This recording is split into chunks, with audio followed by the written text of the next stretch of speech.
খাবারের বিষক্রিয়ায় অসুস্থ ইসরায়েলের প্রধানমন্ত্রী বেনিয়ামিন নেতানিয়াহু যোগ দিতে পারেননি নিয়মিত মন্ত্রিসভা বৈঠকে।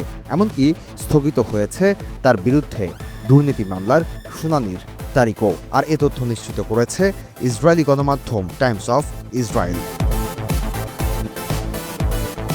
রোববার সকালে নিয়মিত মন্ত্রিসভা বৈঠকে নেতানিয়াহু উপস্থিত না হওয়ায় তার অসুস্থতার খবর প্রকাশ্যে আসে। পরে প্রধানমন্ত্রীর দপ্তর থেকে জানানো হয় তিনি রাতে হঠাৎ অসুস্থ হয়ে পড়েন। পরে হাদাসা আইন কোরেম হাসপাতালের অভ্যন্তরীণ মেডিসিন বিভাগের পরিচালক ডাক্তার আলোন হার্শকো তাকে বাসায় গিয়ে পরীক্ষা করেন। চিকিৎসকেরা জানান, নষ্ট খাবার খাওয়ার ফলে নেতানিয়াহুর অন্ত্রে প্রদাহ সৃষ্টি হয়। এতে তিনি পানিশূন্যতায় ভুগছেন এবং তাকে স্যালাইন দিয়ে চিকিৎসা দেওয়া হচ্ছে। তবে তার শারীরিক অবস্থা স্থিতিশীল বলে জানিয়েছে তারা। ডাক্তারের পরামর্শ অনুযায়ী আগামী 3 দিন বাসা থেকেই রাষ্ট্রীয় কার্যক্রম পরিচালনা করবেন নেতানিয়াহু। আর এই তথ্য জানিয়েছে খোদ তার দপ্তর। বান্ডেল থাকলে প্রতি সেনমানিতে টাকা বাঁচবে।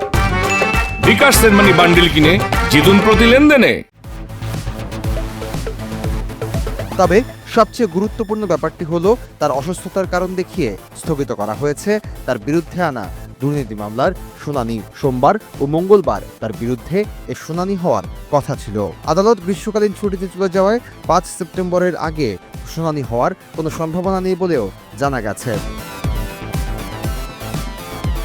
75 বছর বয়সী বিশ্বব্যাপী বিতর্কিত নেতানিয়াহু সাম্প্রতিক সময়ে একের পর এক অসুস্থতায় জর্জরিত হয়েছেন, ভুগেছেন একাধিক স্বাস্থ্য সমস্যায়। 2023 সালে তার হৃদযন্ত্রে ব্লক ধরা পড়লে পেসমেকার বসানো হয়। এর আগে একই বছর তাকে পানিশূন্যতার সমস্যা নিয়ে যেতে হয় হাসপাতালে, যেটি পরবর্তীতে হৃদস্পন্দনের সমস্যার কারণে ঘটেছিল বলে জানান চিকিৎসকেরা। এরপর 2024 সালের মার্চে তার হার্নিয়া অপারেশন হয় এবং ডিসেম্বরে প্রোস্টেট অপসারণের অস্ত্রোপচার হয়। এবছর মার্চ মাসেই তিনি ইনফ্লুয়েঞ্জায় আক্রান্ত হয়ে দিন কয়েক কাজ থেকে বিরত ছিলেন।